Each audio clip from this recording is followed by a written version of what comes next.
Dieu. Acclamez mon Dieu parce que c'est vous-même. Alléluia, acclamez mon Dieu pour acclamer. Et acclamez parce que Dieu va la vie. Parce que Dieu veut la vie. Parce que Dieu sauve la vie. Parce que Dieu va la vie. Votre café. Parce que c'est situation de situation. Parce que les choses en volée. Parce que les choses en eau. Parce que les choses en communication. Parce que les choses en eau. Acclamez mon Dieu, mes bien-aimés. Oh my God. Il a dit comme ça. On va acclamer mon Dieu. On va penser à la vie. On va acclamer mon Dieu. On va penser à la situation. On va acclamer là. On va réfléchir avec qui peut être tellement. Qui peut être tellement morceau. Et qui va faire tellement. Yes, alléluia. Et puis pour le temps là. On va connaître en même temps. On va dire merci. On va acclamer celui qui est saint. C'est lui qui a dit de toi. Merci à vous. Alléluia, Amen. Alléluia. On ne peut pas rester indifférent devant la présence de Dieu. Amen. Je suis un amoureux de la parole. Je peux prêcher devant mes enfants, comme devant un foule de 10, 15, 7 personnes, soit des personnes, ou même moi tout seul. Je prêcherai la même prédication que Dieu m'inspire. Je ne prêche pas en fonction de ce que j'ai envie de prêcher, parce que des prédications, il me fut un temps de préparer des prédications à l'avance. Et tellement que je prépare mes prédications, et le Seigneur a tout de suite compris que je voulais faire à ma façon. Il a fait en sorte que tout cela soit cessé. Parce que de fois, notre Dieu, il veut que tu fasses quelque chose sous l'état. Il veut rencontrer une personne qu'il a eu du mal à convaincre dans la semaine. Amen. Il a eu du mal à repasser dans la semaine. Il a eu du mal à visser dans la semaine. Et la veille où tu as soi-disant fini ta prédication, cette personne, l'Éternel, a décidé qu'il vienne chez toi. Et au moment qu'il vient, l'Éternel t'a dit, la prédication que tu comptais prêcher, tu vas devoir le changer parce que j'ai quelqu'un. Je veux que tu prêches seulement une seule personne. Et oui, il est bien beau que je prêche pas que pour moi, que pour vous tous. Il se pourrait que la prédication que je veux prêcher, ça ne s'adresse pas avec tout le monde, ça s'adresse avec qu'une seule personne. Amen. Alors je vais dire avec la personne qui m'écoute, sur dizaines de personnes qui est là.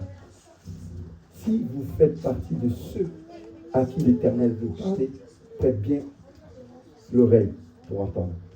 Parce que je ne pourrais pas revenir en arrière. Amen. Bon, à moins d'aller sur la page, je ne pourrais pas revenir en arrière. Amen. L'Éternel a des paroles pour vous. Ou plutôt, je dirais même pour toi. Pas tous. Merci à tous ceux qui ont choisi de suivre cette page. Que Dieu puisse vous bénir. Vous êtes bien à l'église évangélique Sanctuaire Adonai. Et cette église, c'est une vision de Dieu. Il souhaite qu'il y ait Adam Marie, qui a l'évangile qui prêche aussi par les Haïtiens, qui est aussi une église jeune. Peut-être qu'on n'a pas de jeunesse, parce que le pasteur est aussi jeune. Une église dynamique, remplie de projets. Une église où on n'a pas le temps de s'asseoir. On quitte un programme, on va dans un autre. Je ne sais pas ce que c'est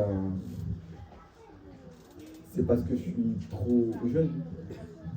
Alors, je n'ai pas le temps de respirer pour Dieu. Et je trouve que c'est bien, parce que depuis que je commence mon ministère, je n'ai vraiment pas vu l'année passer.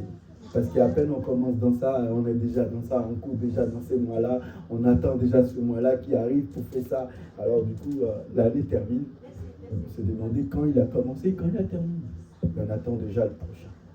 Vous imaginez, j'ai déjà des projets pour 2026, sauf qu'on n'est même pas vraiment à la moitié du 2025. Et comment Dieu il est grand, comment il est puissant, il vous remplit avec des ambitions, des intentions. Vous êtes sur la bonne page, likez-le, likez cette prédication, partagez-le avec vos proches, parce que je pense qu'il y a d'autres personnes qui ont besoin, alors partagez-le, recevez la paix dans votre maison, là où vous nous suivez. Ce matin, je veux parler de quelque chose, bien sûr, je n'ai pas ouvert ma feuille, et à laquelle l'Éternel m'a inspiré cette nuit, et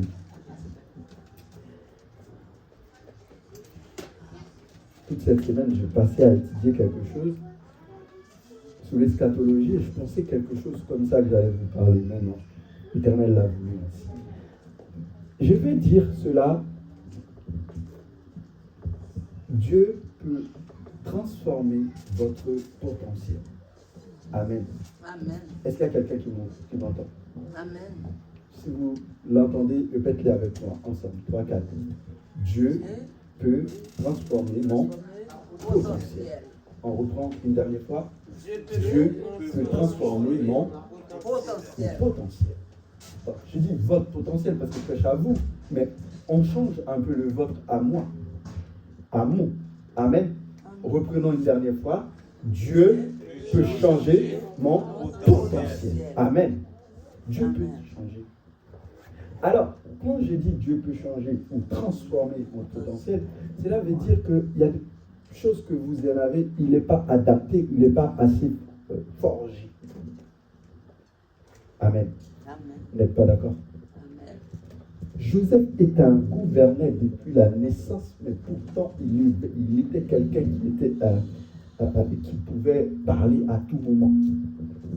Ah, si le micro me dérange, il faut changer ça. On va retirer ça parce que j'ai l'impression que je suis pas.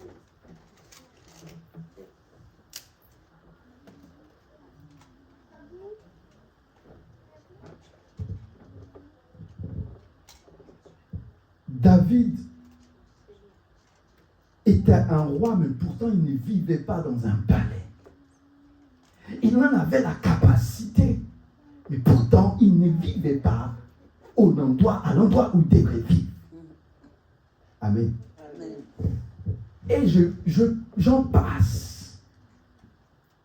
L'apôtre Pierre avait la clé du salut entre ses mains, mais pourtant il était capable de régner le roi. Et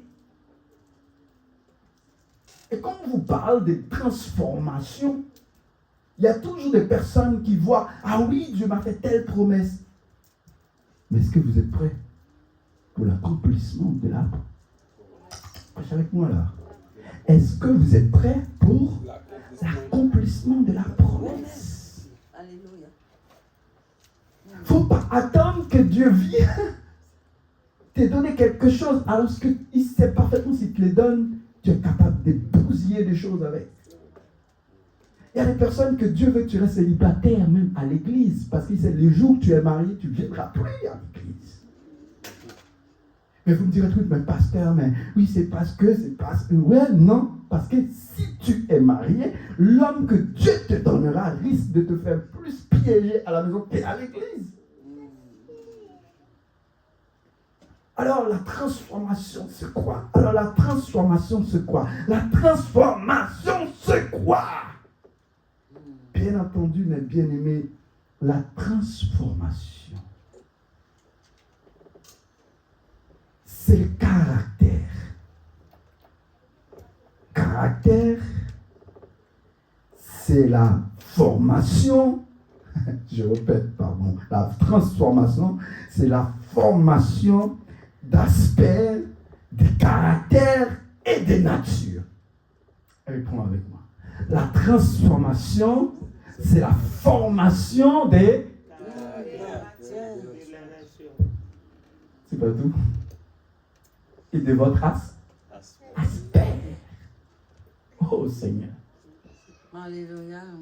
Si votre nature change, votre caractère ne change pas, vous n'êtes pas transformé. Les trois doivent changer. Je ne sais pas pourquoi, mais je dois en avoir d'autres. J'en suis sûr. Comment mon caractère, ma nature, la totale puisse être changée, tout ça, c'est... Alors qu'à l'intérieur de toi, il y a une graine qui est en train de bouger et qui dit qu'au fur et à mesure que je grandirai, je deviendrai quelque chose de bon. Amen.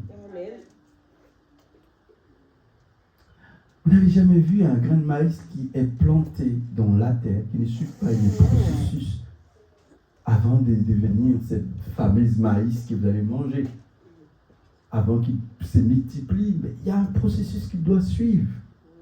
Il ne devient pas pied maïs comme ça. Forcément, tu ne vas pas l'avoir le jour, le lendemain, il va falloir au moins minimum attendre 2-3 mois minimum pour voir quelque chose. Amen. Amen. D'accord, pasteur, c'est très bien de me dire tout cela.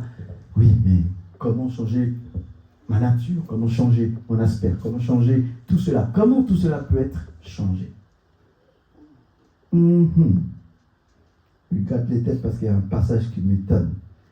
Tout de suite, je vois Luc chapitre 5.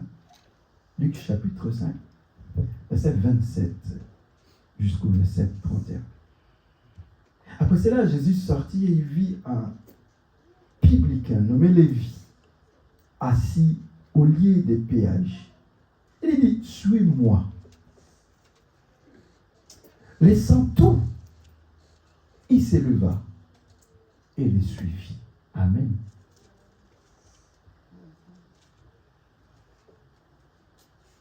Lévi lui donna un grand festin dans sa maison. Et beaucoup de publicains et d'autres personnes étaient à table avec eux. Les pharisiens, les scribes murmuraient et dirent à ses disciples, « Pourquoi mangez-vous et buvez-vous avec les publicains et les gens de mauvaise vie ?» Amen. Et pourquoi? Mais ces gens-là, ils ne sont pas des chrétiens. Ils font la fête avec eux, ils ne sont pas honte. Tu n'as jamais vu des personnes qui sont comme ça? Des personnes assez spirituelles pour t'indiquer la marche à suivre, comment la Bible est. Il y a des personnes qui connaissent toutes les codes de la parole de Dieu. Ils n'ont jamais mis en pratique. Ils connaissent toutes les codes. Ah oui, la Bible dit qu'il faut faire ça. Mais tu en as appliqué au moins un? Jamais. C'est ce qui a te dire comment tu dois te transformer, mais lui, il n'a jamais eu la première processus, la première étape de la transformation, il n'a jamais eu, mais il connaît toutes les étapes. À partir de cela, voyez-vous, mes bien-aimés, la question des pharisiens se pose. Pourquoi mangent-ils avec des publicains? Publicain, c'est le nom qu'on donne avec cette fameuse Lévi, je pourrais dire Lévi déchu. Amen. Pourquoi Lévi déchu? Parce que ce ne sera pas le nom qu'on aurait dit publicain, mais on aurait dit forcément Lévi. Et comme on ne peut pas dire Lévi, on dit publicain. Amen. Amen. Je rentre un peu dans les détails. On va assaisonner un peu la viande. Cela veut dire quoi? Cela veut dire que c'est Lévi, ou plutôt Matthieu en quelque sorte, qui était assis au péage dans lequel où Jésus l'a vu. Cet homme, bien entendu, il était à sa guise, avait abandonné bien sûr le temple, puisque la parole de Dieu nous dit dans Lévitique, les Lévites n'avaient qu'une seule fonction, c'est de rester où? Dans le temple. Leur travail, c'était de servir le Seigneur. Comme un pasteur maintenant qui reste, au lieu de venir travailler à l'église les dimanches, et tu le vois à l'hôpital en train de service, travailler. Tu dis, tu es pasteur, dimanche tu vas travailler. Tu fais quoi? Et vous voyez ce pasteur, au lieu d'aller occuper de ses brebis, il est plutôt en train de travailler. Je suis désolé, si la personne qui peut payer la facture pour lui voulait qu'il fasse quoi? Si l'église refuse de prendre en charge. Vous imaginez, bon, je ne suis pas là, mais je suis dans un optique en disant que ces Lévites avaient abandonné leur fonction. Amen. La fonction est abandonnée. Où est le temps?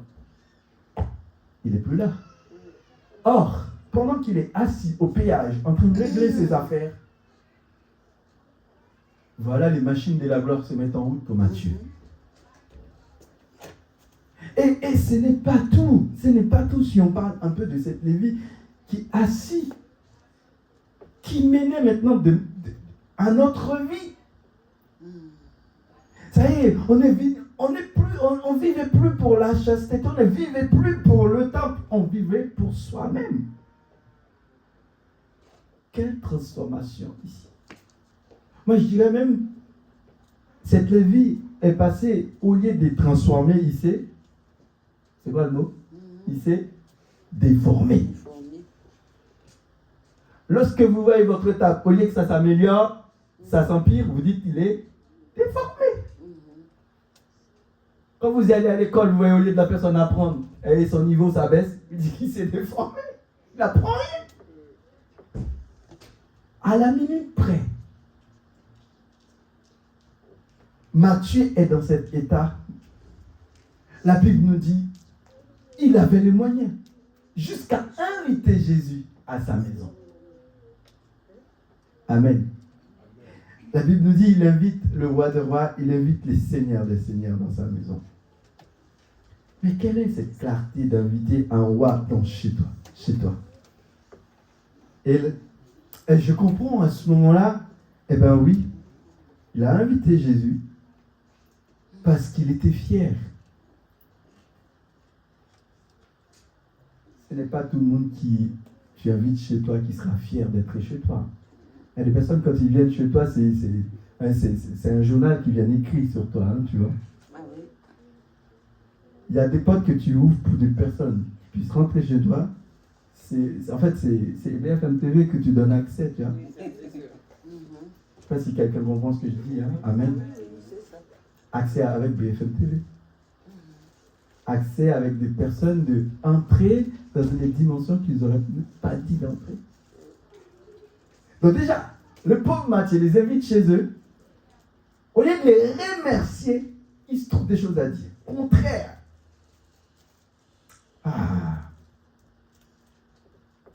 Bon, méfiez-vous quand même. Prie, demande à Dieu les discernements à ne pas inviter n'importe qui chez vous. Amen. Cette déformation de Matthieu, puisque Luc l'a dit, mais il l'a bien dit dans son texte, Matthieu, parce que c'est les passages qu'on trouvera même forcément dans les autres synoptiques parlant de l'évangile. Et dit, ok, d'accord, posons les fondements, posons les bases. Allons-y, direct, allons-y, posez les fondements. Qu'est-ce qu'il faut poser? Qu'est-ce qu'il faut dire? Alors Jésus appelle Matthieu et dit, regardez, Matthieu, suivez-moi.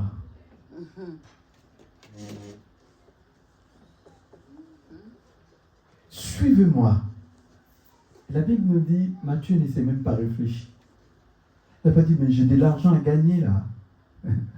Imaginez, je suis collecteur d'impôts. J'ai encore des sous à remplir dans ma poche. La Bible nous dit, il a décidé de tout abandonner et de suivre Jésus. 3 choses à retenir dans cette décision. C'est que Matthieu n'était pas ignorant à l'appel de Jésus. Il était peut-être à une place dans laquelle il savait qu'il était passager. Il y avait une place beaucoup plus grande que cela.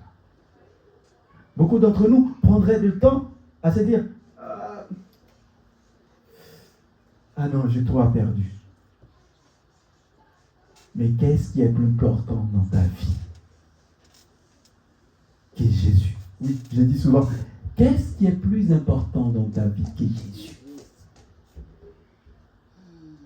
Plus, moins, plus ou moins, qu'est-ce qui est plus important? Je passe ce que je disais tout à l'heure. Puisque nous parlons de la transformation, quels sont les caractères qu'il faut changer? Quelle nature qu'il faut changer? Et surtout, l'aspect de ce changement. À quoi il doit être avalé? Vous faites à manger, mesdames. On sait que les riz ne peuvent pas être restés pareil tel qu'il était dans le sac. Il va falloir un jour ou l'autre les passer par le feu. Si on veut le donner à manger, on ne peut pas le servir, entrer, prendre dans le sac, les mettre sur la table, c'est pas possible. Il va falloir un jour ou l'autre, les riz doivent passer dans un endroit important. Il peut passer dans le salon, vous ne pouvez pas le servir avant. Passe les riz dans la chambre, il ne peut pas être servi avant. Passe les riz dans la chambre des enfants, il ne peut pas être servi. Mais par contre, quand il arrive dans la cuisine, il y a un champ de transformation. Oh my God. Ce champ de transformation n'est pas dans la chambre, mais elle est dans la cuisine. Cependant, on a souvent tendance à penser que c'est un champ de transformation, elle est partout. Sous TikTok, sur Facebook. Alors on cherche cette champ de transformation. Nous parlerons forcément de l'aspect à la fin parce que c'est l'aspect, ça clôture tout. Mais la première chose à changer, c'est le caractère.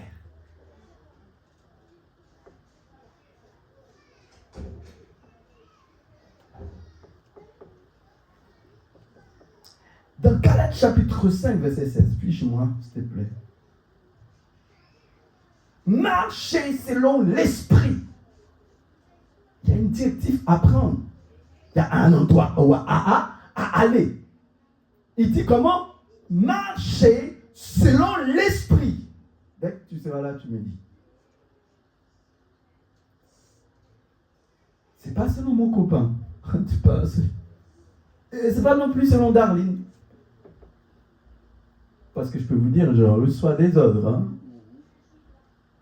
Oui, José, il faut aller chercher ça. José, il faut aller. Ah, d'accord, je vais. La voiture, on va prendre. Ok, d'accord. Marcher selon un tel. Marcher selon mes frères. J'ai dit donc, marcher selon l'esprit et n'accomplis pas les désirs de la chair. Problème avec qu'on dit les désirs de la chair, c'est à quel moment j'ai fait la différence entre la chair et l'esprit. Parce que les deux sont collés. Tu ne peux pas faire la différence. Est-ce que c'est la chair qui me commande ou c'est l'esprit qui commande? À quel moment je suis sous cette étape où c'est l'esprit qui commande ou à quel moment c'est la chair qui commande? Parce que l'esprit nous dit, la Bible nous dit, marcher selon l'esprit et non selon la chair. Et la Bible nous le dit, nous précise, il a dit de marcher. Cela veut dire de prendre en fait, il y a, quand il dit marcher selon l'esprit, c'est comme si c'est un verbe d'action. C'est donc quelque chose que donc tu dois obligatoirement chercher à faire. Ok, n'accomplissez pas. C'est une décision, c'est une fête décisionnaire. N'accomplis pas les désirs de la chair. Action, prends une décision. Faites une action, mais prends une idée. Faites une action, mais faites une action, mais dernière fois, faites une action, mais prends une décision. Vous me suivez? Est-ce qu'il y a d'autres personnes qui ont faim que je continue? Je peux m'arrêter là? On peut continuer? Amen. Mais n'accomplissez pas les désirs de la chair. Parce que la chair n'attend pas que tu lui donnes des ordres. Il va prendre lui-même. Amen. La chair n'attend pas que tu lui dis que tu vas à l'église. Est-ce que tu en as envie? Dis-moi. Je ne veux pas aller à moi-même. Dis-toi, tu es fatigué. Tu n'as pas envie de te réveiller. Dis-toi, si tu dois aller au travail, c'est parce qu'on te paye un truc à la fin du mois. Et si tu sais que tu arrives même plus tard, tous tes collègues vont te tomber dessus. On ne te donnera forcément pas les bonnes choses à faire. Et les personnes, ils vont même au travail plus tôt que d'habitude parce qu'ils s'assurent que s'ils vont à l'heure, ils ont le temps déjà d'avoir la meilleure place pour se garer. Donc il faut qu'ils aillent à l'heure pour avoir la meilleure place. Et d'autre part, il peut avoir les meilleures missions de la journée parce qu'elle va arriver plus tard, donc ils auront plus l'air d'avoir un avance. Donc ils vont aller tôt. Mais pour l'église, on ne veut sûrement pas la première place. On ne veut sûrement rien faire. On veut forcément que ça soit tout derrière. Pour que quand je veux m'aller, avant que l'église termine, que je puisse m'en aller. Amen. Non, on ne dit pas amen à ce moment-là. On sait particulièrement que la chair, on ne les laisse pas. On ne lui demande pas son avis. La chair prend une décision tout seul. En revanche, la parole de Dieu nous demande de ne pas le laisser faire. De prendre cette décision. Ne les laissez pas agir, mais prenez une décision. Amen. Amen. Donc à chaque fois que tu prends une décision, tu réduis en impuissance l'œuvre de la chair. Amen. Marchez selon l'esprit et n'accomplissez pas les désirs de la chair. Donc, en quelque sorte, à chaque fois que vous souhaitez marcher selon l'esprit, vous continuez à forger les premières choses dont vous devriez posséder pour la transformation. C'est votre caractère. Amen. À chaque fois, j'impose une organisation avec mon corps. J'ai travaillé ce qu'on appelle mon caractère. Vous décidez comment vous devriez mener votre vie.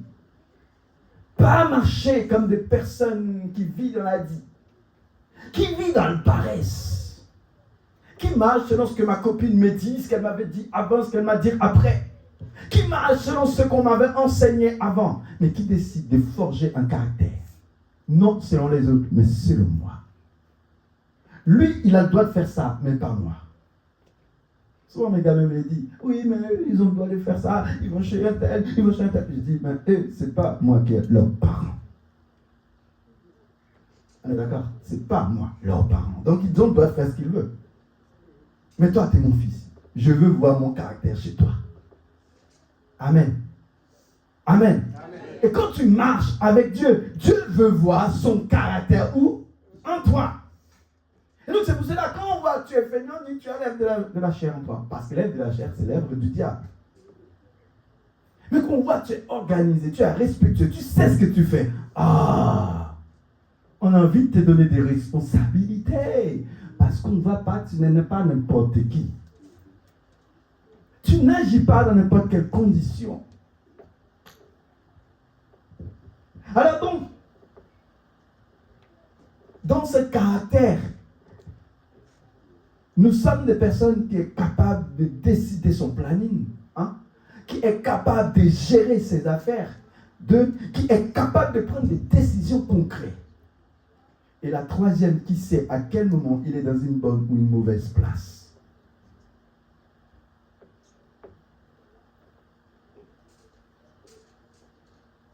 Et si tu te dis cette question, si tu te poses une question maintenant, tu te dis, est-ce que je suis à la bonne place? Est-ce qu'à l'état où je suis en train de forger mon caractère? Ou devrais-je pas le changer? Devrais-je pas le transformer? La question reste à poser. Deuxième, ensuite vient la nature. Dans cette nature, la Bible nous dit, vous êtes péchés. Vous avez tous péché.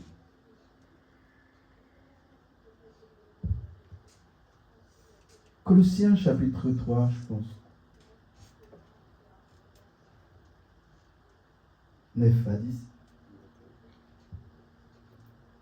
Vous savez, nous avons tous la nature de péché en nous. Et d'après ce que j'ai passé mon temps à expliquer avec mes professeurs cette semaine, c'est qu'on est fait réellement avec cette vieille nature qui nous colle au peau. Dieu ne nous condamne pas parce qu'Adam a péché et que vous êtes des pécheurs de nature.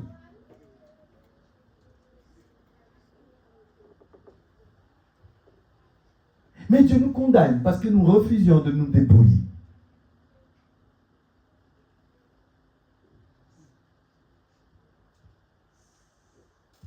En fait, ce n'est pas parce que vous n'avez pas le pouvoir, mais c'est parce que vous n'avez pas le vouloir. Et ça, c'est un problème. Ne mentez pas les uns aux autres, vous étant dépouillés du vieil homme et de ses œuvres. C'est dépouiller est une exigence pour avoir une autre nature. Pour marcher dans la dimension de l'Éternel veut que tu marches, tu as besoin de te dépouiller. Donc, à chaque fois, je me dépouille de ce que j'avais avant. Je m'approche de Dieu. Car la nature commence par changer lorsqu'on voit ma façon de dépouiller les manteau que j'avais avant n'est plus. C'est ça, dépouiller. Retire les chaussures, retire les sandales, retire la veste. Cette nature, c'est ce qui colle à ta peau. C'est le manteau que tu as sur toi. Le mot dépouiller veut dire ce qui est sur toi. Dépouiller est fait pour dire que j'ai quelque chose sur moi, on doit le prendre. Tu ne dis pas décharger, mais tu dois te dépouiller. Donc, en quelque sorte, il y a quelque chose que tu as mis sur toi, donc tu ne peux pas conserver. Il y a quelque chose que tu as mis sur toi, donc tu ne peux pas garder. Tant que tu le gardes, tu restes inchangé. Tant que tu le gardes, tu restes inchangé. Un menteur qui dit aujourd'hui, ok, d'accord, je reconnais, je vais mentir, d'accord, je m'excuse, d'accord. Et demain qui recommence. C'est comme si c'est dépouillé vraiment. Je ne sais pas si ça se dit répouillé, mais non. Mais il a remis son manteau sale. C'est comme un bâtiment qui est, comment dire, tout sale. parce que la Bible nous dit quand Batimée a reconnu, a vu Jésus, et il s'est regardé lui-même, et a vu son manteau, la Bible nous dit que la première chose que tu m'as fait, il a laissé le manteau là où il avait trouvé, là où il était avant. C'est un changement des natures. Il y a des endroits où l'Éternel veut te ramener, tant que tu as un manteau sale sur toi, tu ne pourras pas entrer. Je me rappelle, j'étais allé dans un programme où je voyais tout le monde était bien habillé. Et moi, j'étais le seul à mal habillé. La décision était vite fait, bien fait. Pensez que j'allais rester ou pas? Non. T'as rien de m'empêcher? Personne. Ah ben je me suis éclipsé sans nous. Parce que je n'avais pas les habits adaptés. La nature n'était pas bonne. La nature, la manière dont je m'habillais n'était pas bonne. Donc bien entendu, c'est pareil, je viens à l'église, je vais même mettre quelque chose qui attire les hommes sur moi. Avec des braillés, les choses coupées en deux, mettre un truc éclairé. Non, je ne vais pas dans un carnaval. Il y a des conditions à se mettre pour un lieu important. La transformation se fait à un lieu précis, mais on doit savoir quel ingrédient, qui va dans cette lieu, comment il va. Tu sais, quand tu vas dans un boîte de nuit, tu sais pourquoi tu vas. Donc tu vas mettre un tenue qui va correspondre avec la boîte de nuit. Et quand tu vas dans une église, tu dois mettre un tenue qui révèle que tu vas à l'église. Amen. Que tu ne vas pas dans un... C'est dépouiller exige que tu retires ce que tu avais avant de manière obligatoire et que tu recharges autre chose pour qu'on puisse voir autre chose sur toi.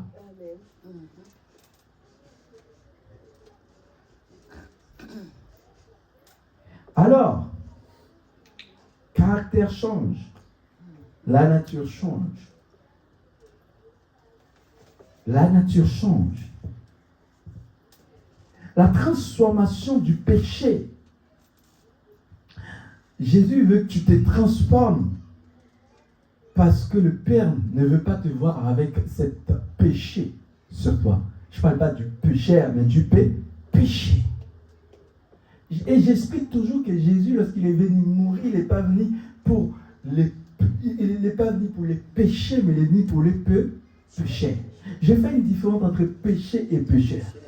Parce que le pécheur, c'est celui qui a péché à un moment donné et que tant qu'il vit, il restera pécheur. Amen. Et tant que tu resteras dans le monde, tant que tu passeras ta vie dans le monde, tu resteras pécheur. Mais Jésus ne peut rien faire pour toi si tu continues à pécher. Parce qu'il n'a pas donné sa vie pour le péché. Vous savez, si Jésus avait donné sa vie pour le péché, les problèmes étaient vite fait réglés. Depuis Adam jusqu'à maintenant. Je pouvais commettre ce que je veux. J'aurais été intact. Parce que le péché, il l'a pris. Il l'a pris? Non, il n'a pas pris le péché. Il a pris le pécheur. C'est pour ça que lorsque le pécheur vient, il se repent. Amen. Je vais un peu trop loin. J'ai ralenti. Donc, changer. Formation. C'est la formation de ton aspect, ton caractère et surtout ta nature. Avant de parler de la troisième, de l'aspect, j'aimerais aussi voir quelque chose avec vous. Tout à l'heure, je parle des processus, des étapes où faire grandir. Lorsque l'Éternel nous change,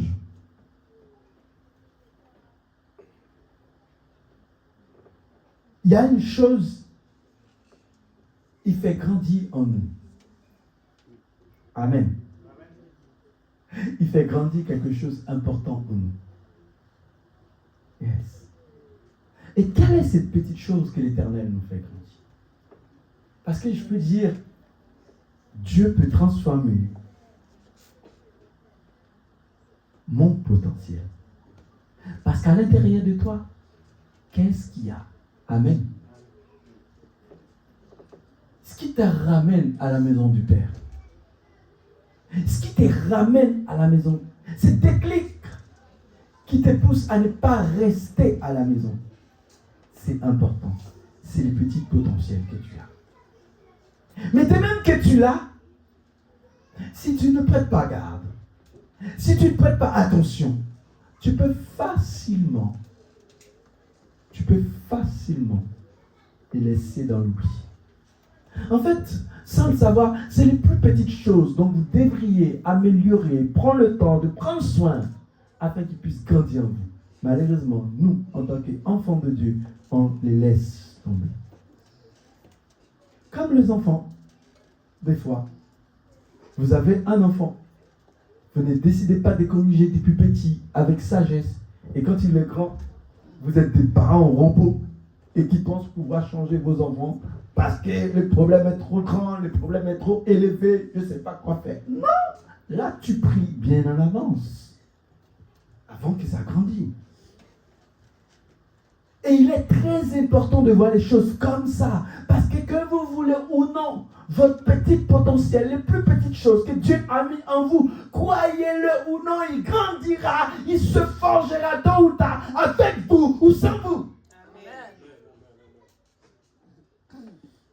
Que vous voulez ou pas, l'Éternel vous donnera une mission à un moment donné dans votre vie. Si vous n'êtes pas préparé, vous devez faire quelque chose.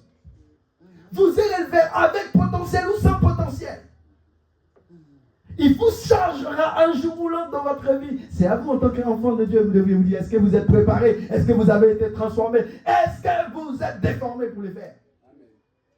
Et c'est pour cela, certaines personnes ont cette attitude, souvent. On a 3 façons de voir le problème. Ou même 4.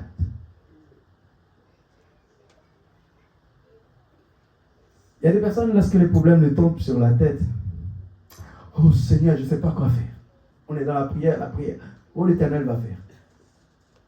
Je peux vous dire, la personne, depuis il a dit, oh, l'Éternel va faire, le problème est réglé. Il n'a jamais rien touché. C'est comme la voiture, tu vois, tu es en train de rouler, et tu vois un feu jaune qui allume. Tu décides de faire quoi? Mettre la voiture à côté. Je ne veux sûrement pas rouler, à peine le dépanner. Il y a des personnes, ils les laissent, ils ne vont même pas appeler. D'ailleurs, c'est la première personne. La voiture, les clignotants allument, jaune, je ne sais pas, n'importe quel voyant qui allume. Ils décident de mettre la voiture de côté et il part. Je ne veux rien entendre. Ce qu'on appelle les personnes qui ont une attitude ignorante et qui ne veulent rien savoir. Il y en a d'autres, il ne va pas forcément partir. Mais il va faire quoi? Il va aller dans le capot, retirer le fusible. Comme ça, le problème est vite fait régler. Les fusibles qui décollent. Mais les problèmes de la voiture n'est pas réglé. Elle prend la voiture, ou oh, ça, tout est nickel. Ce qu'on appelle, on couvre le problème. Et on décide de partir. Vous avez la 3e personne qui va être en panique, c'est vrai. Mais tôt ou tard, il va prendre son téléphone. C'est appeler un dépanneur. D'accord? Il va appeler un dépanneur pour venir lui chercher et la voiture. Et la 4e personne qui va vraiment chercher à savoir quel est le problème de la voiture. Avant d'aller chercher à appeler un dépanneur. Est-ce que c'est un petit problème qu'il peut résoudre facilement? Ça veut dire que s'il connaît, il va régler. S'il ne connaît pas, il va appeler pour demander des informations pour comprendre comment régler son problème. Et dans les cas présents, s'il ne sait pas quoi faire, il prendra l'initiative d'appeler cette fois-ci et de s'attendre en sécurité pour qu'on vienne lui chercher. Je ne sais pas quel type de personne que tu es là ce matin. Tu dois te poser la question. Est-ce que tu fais partie de celui, quand tu vois le problème, qui court et dit Seigneur, Seigneur, Seigneur. T'aimes ça. Celui qui va retirer le fusil, bâche, on va reconduire. Allez, on y va. Ça va bien se passer. Jusqu'au moment où la voiture craque. Je te l'avais prévenu. On s'arrête là. Et là, tu ne peux rien faire. Ou tu te poses réellement une base solide en disant, soit que j'appelle là, parce que je ne connais rien, ou soit que je vais exactement dans le capot là où il y a le problème, pour chercher à résoudre les problèmes. Car tôt ou tard, ça viendra sur moi. C'est le fait de grandir, dont la troisième chose que je voulais vous parler. Il y a un moment donné, enfant de Dieu cherche à grandir. Il y a un moment donné, enfant de Dieu, oui, il y aura des épreuves, mais cherche à grandir. Jacques chapitre 1er, verset 1 à 2, verset 2 à 4. Chaque chapitre 1er. Il y a un moment donné, il faut chercher à grandir. Il y a un moment donné, tu ne peux pas rester tout le temps dans les laits. Il y a un moment donné, il va falloir te dire, si tu veux être transformé, il n'y a pas que rester à regarder, mais il va être forcément un participant. Mes frères, regarde comme un sujet de joie complète les diverses épreuves auxquelles vous pouvez être exposés. Amen. Amen. Sachez que l'épreuve de votre foi produit la patience. Ce n'est pas tout. Mais il faut que la patience accomplisse parfaitement son œuvre, afin que vous soyez parfaitement et accomplis, sans faille en rien. Amen. Continuons. Si quelqu'un d'entre vous manque de sagesse, il la demande à Dieu, qui donne à tout simplement et sans reproche, et elle lui sera donnée.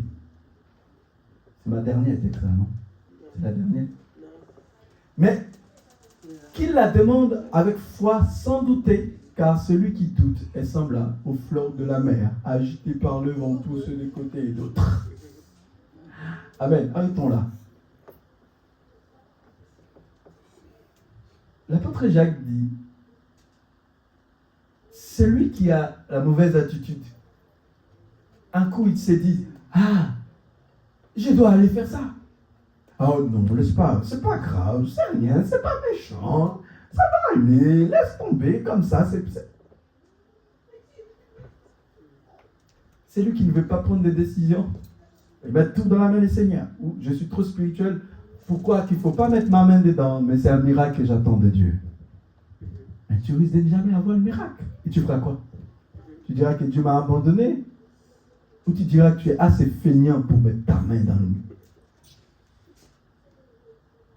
dans l'épreuve?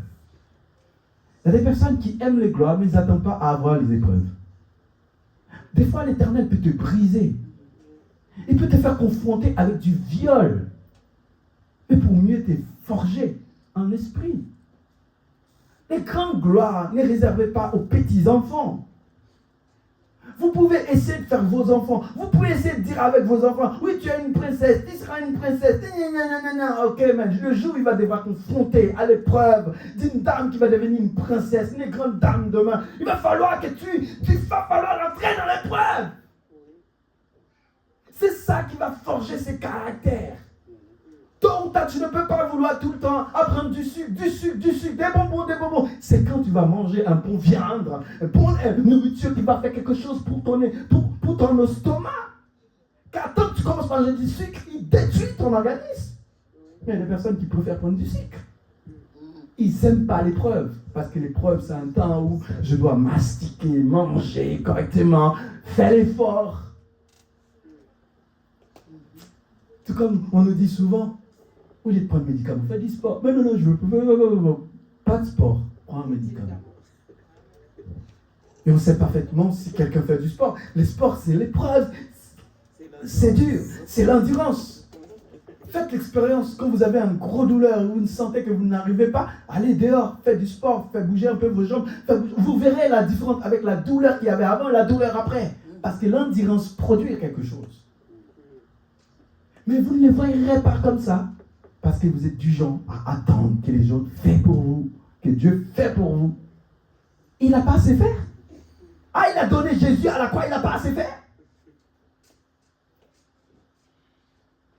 C'est méchant de mettre tout le temps Dieu en cause, alors que vous aussi, vous aurez pu faire quelque chose. Amen. Amen. Je ne vais pas tarder. Faites grandir le petit potentiel que tu as en toi. Faites grandir le petit minuscule de potentiel qui est en toi. Il est minime, c'est vrai, mais il peut être grandi. Faites-le grandir par les épreuves. Faites-le grandir lorsque l'Éternel te dit, va et va. Amen. Lorsque l'Éternel te demande de changer, change. Lorsque l'Éternel te dit, traverse la cuisine, traverse la cuisine. C'est pas la chambre, traverse la cuisine. Lorsque l'Éternel te dit, viens dans la chambre haute, viens dans la chambre haute. Lorsque l'Éternel te dit, humilie-toi, humilie-toi. Humilie-toi. Toujours rester orgueilleux. Il m'a parlé, oui, mais je ne comprends pas ce qu'il m'a dit. Bien sûr, tu n'as pas fait ce qu'on t'a demandé de faire. Et il y a des personnes encore qui restent encore bloquées sur certaines situations qui les rongent parce qu'ils n'ont toujours pas fait ce que l'Éternel demande de faire. Parce qu'ils croient qu'ils peuvent fuir la voie de l'Éternel. Vous êtes servante de l'Éternel. Et si vous voulez rester, vous devriez écouter sa voix. Sa voix confine dans la parole. Et c'est pour cela qu'il ne faut pas mal interpréter la Bible. Il ne suffit pas de prendre un passage qui dit « Ah, tu dois faire ça comme ça » et puis partir et le faire. Non. Il y a les textes. Il y a les contextes. Il y a la situation du texte. Tu dois les lier avec ces toits-là. Si les toits correspondent à ce que tu es, tu les mets en pratique. Tu ne prends juste pas un verset et les tourner à ta sauce et partir avec. On a toujours un verset pour tout. Chaque ingrédient, une essence. Chaque ingrédient, ça fait une essence. Non, papa. Il y a un texte que tu vas lire. Il nécessite que tu lis tout un chapitre. Une fois que tu as lire les chapitres, tu n'auras toujours rien à comprendre. Il va nécessiter que tu comprennes le contexte, les personnages. Très, très important. Le temps est arrivé et je dois clôturer. Mais bien aimés, soyez compréhensifs de ce que je vais vous dire. Si Matthieu représente les anciens sacrificateurs qui fuyaient en gros le temple, Matthieu qui aurait pu être un homme dont l'Éternel pouvait se servir, un homme dans lequel il devait être même ceux qui appellent le peuple Israël à l'ordre, en disant fuyez les Romains, ok d'accord. Un Matthieu qui aurait pu être un homme dont l'Éternel pouvait se servir. D'accord. Un Matthieu dont l'œuvre devait être immensement révélée. Comme un disciple de Jésus, même sans Jésus l'aurait demandé. Mais pourtant, il était un collecteur d'impôts. Il vivait dans le péché. Peut-être. Oui, c'est ça. Vous aussi. C'est pour que vous soyez comme un Matthieu, comme un Lévi. Qu'on n'appellerait peut-être pas un Lévi, mais un débauché. Qu'on n'appellerait pas un publicain, un voleur. Qu'on n'appellera pas forcément un publicain, mais qu'on rappellera un menteur. Qu'on ne rappellera pas un publicain, qu'on rappelle un fornicateur. Qu'on ne rappellera peut-être pas un publicain, mais qu'on rappellera autre chose. Il se pourrait que cette nature est encore là et il empêche que les petites graines potentielles que tu as en toi développées et soient captivées, et soient portées en exponentiel. D'accord. Mais cependant, le peu de ce que l'Éternel a mis en toi veut être explosé à l'intérieur de toi. Et Ce matin, j'ai en train de te dire que tu ne dois pas écouter n'importe quelle voix qui te dit fuyez cette voix. Toute voix qui te dit le peu de ce que l'Éternel a mis en toi, abandonne-les, fuis-le. Toute voix qui te dit refuse d'écouter la voix de Dieu, abandonne-le. Toute voix qui te dit que la place où tu es bien, n'abandonne pas, restez là, n'abandonne pas. Fuyez-lui, reviens. Amen. Une repentance, une transformation commence par la repentance. Amen. Amen. La transformation commence par une plus grande repentance. Jésus n'attend pas de toi. N'attends pas au moment où tu sois sur ton lit des morts. Parce qu'il y a des personnes, avant, quand nous parlons des potes Constantinople, les gens, ils attendaient au moment où ils étaient sur leur lit de mort pour se rendre compte qu'ils avaient des choses à se faire restaurer. N'attends pas le dernier minute. Reviens à Jésus maintenant. Car il peut te transformer. Il peut transformer les petites choses qui sont à l'intérieur de toi. Oh Seigneur Jésus. Seigneur Jésus, je veux t'élever bien. Je veux dire à quel point que tu es grand, à quel point tu es bon ce matin, Jésus.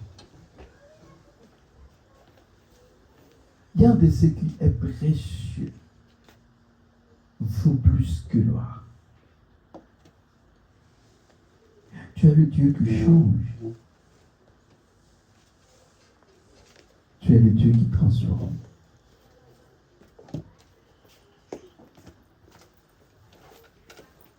Tu es le Dieu qui délivre. Jésus de Nazareth.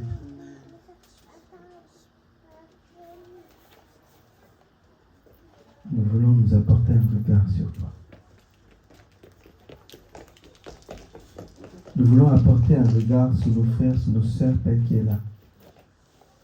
Chaque personne qui est venue et qui s'est dit j'ai quelque chose à changer, Jésus. Je reconnais que je vis peut-être dans le péché. Je reconnais que ma vie a pris une tournée ces derniers temps et ça ne reflète pas ta présence. Je reconnais que ma vie ne pas prenez garde aux avertissements que l'Esprit lui a envoyés. Et ce matin, cette personne veut te dire, Jésus, reconnais-moi comme ton fils. Reconnais-moi comme ta fille. Reconnais-moi comme celui que tu as toujours chéri, qui a toujours voulu. Tu as toujours voulu que je revienne. Seigneur, pendant ce temps de confession, je te demande, Père, de revenir. Et viens en aide avec cette personne qui est en train de dire ces mots. Qui est en train de dire ces paroles. Tu connais son nom, Jésus. Et tu es capable de transformer. Saint-Esprit, dans ces lieux saints, nous te demandons vraiment de transformer avec de grandes capacités, avec de grands niveaux, avec de grandes choses, Saint-Esprit de Dieu. Il n'y a rien de ce monde que tu ne peux faire, Jésus. Et c'est pour cela, je sais, tant que tu es là, le diable ne peut rien contre nous. Le diable ne peut rien contre moi. Le diable ne peut rien contre moi, Jésus. Et c'est pour cela que je t'invite. Je t'invite maintenant dans nos cœurs. Je t'invite maintenant dans nos vies. Je t'invite à prendre ta place, Jésus de Nazareth. Je t'invite, Saint-Esprit de Dieu, à rentrer dans nos cœurs, à rentrer dans nos pensées, à rentrer dans notre esprit et change-le, Père. Sans doute, je dois faire partie le premier à vouloir cette transformation. Par moments, je sais pas que je me laisse guider par l'orgueil. Par moments, il se pourrait que je me laisse guider par mes pensées. Par moments, il se pourrait que je me laisse guider par des choses infâmes. Mais ce matin, je veux que ce changement soit surtout dans ma vie avant qu'il soit dans la vie des autres. Je veux que ce changement, que l'Église puisse le voir. Cette transformation, que l'Église puisse voir cela. Il est impossible de te plaire si nous ne sommes pas transformés. Car les épreuves qui nous transforment doivent nous briser. doivent détruire les mauvaises œuvres afin que les graines puissent pousser à l'intérieur de nous. Saint-Esprit de Dieu, je reconnais à travers de ma bouche que ta puissance commencera dès maintenant à faire son œuvre en moi. Dès maintenant à faire son œuvre à l'intérieur de l'Église. Dans le nom puissant de Jésus-Christ de Nazareth. Amen. Que Dieu vous bénisse. Amen. Amen.